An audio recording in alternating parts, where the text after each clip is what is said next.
ఒక్కసారి కూడా మీరు ప్రెస్ మీట్ పెట్టకపోవడం ఎందుకు, కేసీఆర్ గారు ప్రెస్ మీట్ పెట్టకపోవడం ఎందుకు, ఇంకా పెద్ద నాయకులు ఎవరు కూడా మాట్లాడకపోవడం ఎందుకు?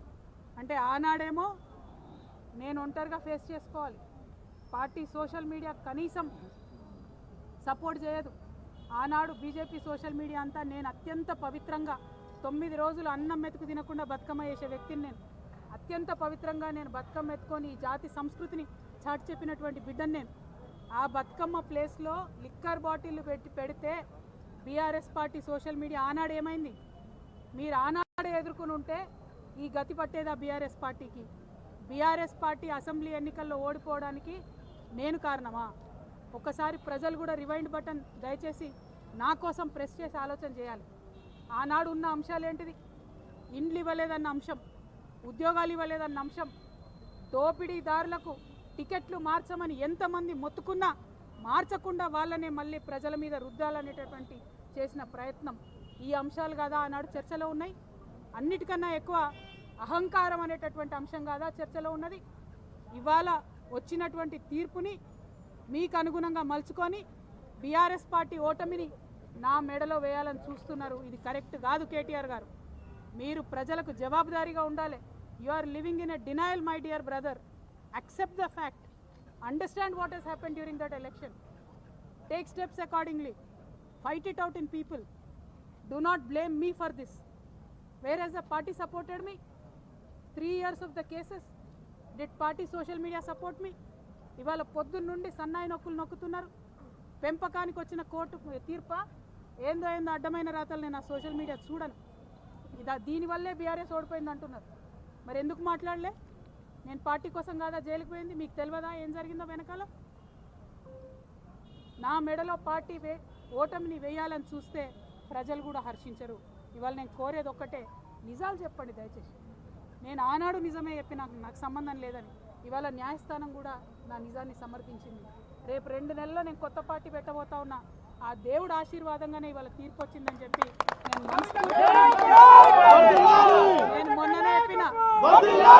నేను మొన్ననే చెప్పిన రాజకీయం చేయాలంటే ధైర్యం ఉండాలి, ఓడిపోతే ఒప్పుకునే ధైర్యం ఉండాలి. నిజామాబాద్లో నేను ఓడిపోయినాడు ఒకటే మాట చెప్పిన, ప్రజలు ఇచ్చిన ఏ తీర్పునైనా శిరసావిస్తా అని చెప్పిన తప్పితే కారణాలు వెతకలేదు. ఇవాళ వచ్చిన తీర్పుని దీనివల్లనే ఓడిపోయిందని చెప్తున్నారు. అన్న రాసిన ట్వీట్లో, రామన్న గారు కేటీఆర్ గారు రాసిన ట్వీట్లో కేజ్రీవాల్ గారి ప్రభుత్వం ఓడిపోయిందన్నారు. ఓడిపోయి ఉండొచ్చు, అక్కడ సంగతి నాకు తెలియదు. కేజ్రీవాల్ గారు అరెస్ట్ అయినాక ఎన్నికలు వచ్చినాయి. ఇక్కడ నన్ను అరెస్ట్ కాకముందే ఎన్నికలు వచ్చినాయి. మీరు ఫ్యాక్ట్స్ని ట్విస్ట్ చేసి సోషల్ మీడియాలో మాకు పెద్ద ఆర్మీ ఉంది, పేడ్ బ్యాచ్ ఉంది, నేను ఏది మాట్లాడినా నడుస్తుంది చెల్లుతుంది అనుకుంటే ఆ రోజులు పోయినాయి. దయచేసి నిజం చెప్పండి. నాకు ఆర్మీ లేదు, గిర్మీ లేదు, నాకు ఉన్నది గివిలే అబ్బా. ఈ పిడికడి మందితోనే ఈ రాష్ట్రంలో ఒక కొత్త రాజకీయ ప్రజల పక్షాన నిలబడి పని చేస్తాం. కానీ చేతులు జోడించి తెలంగాణ ప్రజలకు మాత్రం ఒకటి విజ్ఞప్తి చేస్తున్నా.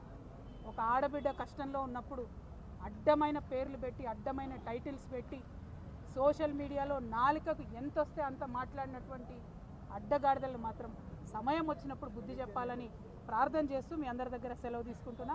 Thank you. జై తెలంగాణ, జై తెలంగాణ, జై జాగృతి.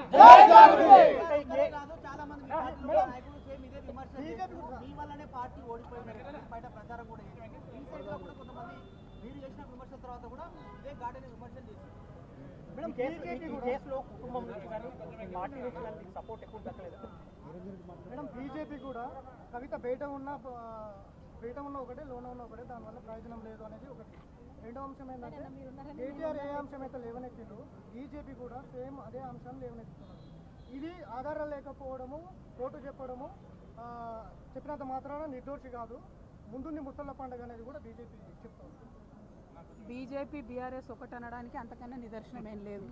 మీరే చెప్తున్నారు ప్రూఫ్, నేను ఇచ్చే అవసరం లేదు. ఒకటి. 2, ఇవాళ రేపు అబద్ధం చెప్పి తప్పించుకోవడం చాలా కష్టం.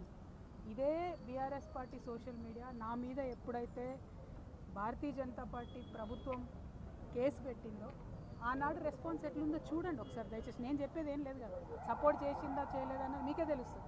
నేనైతే సోషల్ మీడియా ఆనాడు ఉన్న ట్వీట్లు చూడండి, ఈనాడు వస్తున్న ట్వీట్లు చూడండి.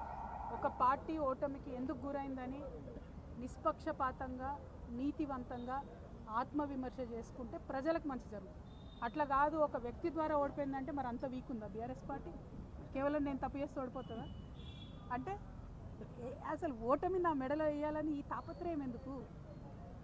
ఏంది ఇది? అంత పెద్ద పార్టీ, తెలంగాణ రాష్ట్రం సాధించిన పార్టీ, అరే ఒక వ్యక్తితో మొత్తం ఓడిపోతుందా? ఏం లేవా? మీరు మళ్ళీ ఒకసారి ఆనాడు జరిగిన మొత్తం అసెంబ్లీ పోల్స్లో జరిగిన చర్చ అంతా చూడండి. ఎక్కడ కవిత పేరు ఉండదు. డిస్కషన్ ఏం జరిగింది ఆనాడు? Double bedroom houses, jobs, Pravallika పాప ఇష్యూ డిస్కషన్ అయింది ఆ రోజు. కవిత ఇష్యూ కాదు ఆ రోజు. ఎంపీ ఎలక్షన్కి వచ్చేసరికి సీన్ మారింది. అప్పటికే నేను జైల్లో ఉన్నా. అంటే ఈ అన్ని ట్విస్ట్ చేసి నా మెడలో వేద్దామని చూస్తే ప్రజలు ఒప్పరు. న్యాయం గెలిచింది, దేవుడు దీవిస్తున్నాడు, అర్థమవుతుంది. ప్రకృతి మమ్మల్ని సహకరించి ముందుకెళ్ళమని ఇవాళ ఆశీర్వాదం ఇచ్చినట్టు అనిపిస్తుంది. 2 monthsలో పార్టీ పెట్టబోతున్న తరుణంలో కేసు సాల్వ్ అవ్వడం ఏంటి, ఈ తీర్పు రావడం ఏంటి? సరే భారతీయ జనతా పార్టీ కుట్రపూరితంగా ఇంకేదో చేస్తామని వాళ్ళు మాట్లాడవచ్చు. నేను ఒకటే నమ్ముతున్నా, తప్పు చేయలేదు, న్యాయం నా పక్షాన ఉంటుంది, ఖచ్చితంగా నిలుస్తాం, ప్రజల పక్షాన్ని నిలబడతాం, కొట్లాడతాం. జై తెలంగాణ! జై తెలంగాణ! జై తెలంగాణ! కేసులన్నీ తప్పురా!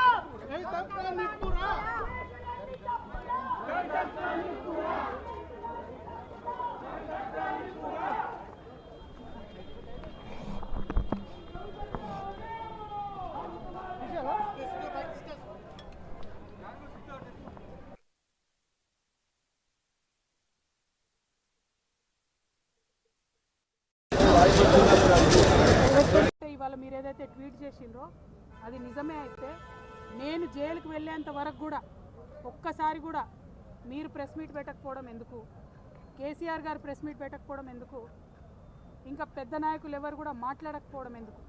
అంటే ఆనాడేమో నేను ఒంటరిగా ఫేస్ చేసుకోవాలి, పార్టీ సోషల్ మీడియా కనీసం సపోర్ట్ చేయదు. ఆనాడు బీజేపీ సోషల్ మీడియా అంతా నేను అత్యంత పవిత్రంగా 9 రోజులు అన్నం మెతుకు తినకుండా బతుకమ్మ చేసే వ్యక్తిని నేను. అత్యంత పవిత్రంగా నేను బతుకమ్మ ఎత్తుకొని ఈ జాతి సంస్కృతిని చాటి చెప్పినటువంటి బిడ్డను నేను. ఆ బతుకమ్మ ప్లేస్లో లిక్కర్ బాటిల్ పెడితే బీఆర్ఎస్ పార్టీ సోషల్ మీడియా ఆనాడు ఏమైంది? మీరు ఆనాడే ఎదుర్కొని ఉంటే ఈ గతి పట్టేదా బీఆర్ఎస్ పార్టీకి? బీఆర్ఎస్ పార్టీ అసెంబ్లీ ఎన్నికల్లో ఓడిపోవడానికి నేను కారణమా? ఒకసారి ప్రజలు కూడా రివైండ్ బటన్ దయచేసి నా కోసం ప్రెస్ చేసి ఆలోచన చేయాలి. ఆనాడు ఉన్న అంశాలు ఏంటిది?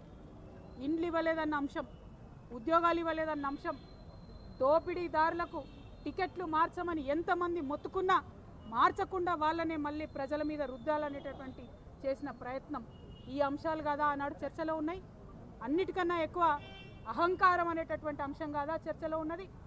ఇవాళ వచ్చినటువంటి తీర్పుని మీకు అనుగుణంగా మలుచుకొని బీఆర్ఎస్ పార్టీ ఓటమిని నా మెడలో వేయాలని చూస్తున్నారు. ఇది కరెక్ట్ కాదు. కేటీఆర్ గారు, మీరు ప్రజలకు జవాబుదారీగా ఉండాలి.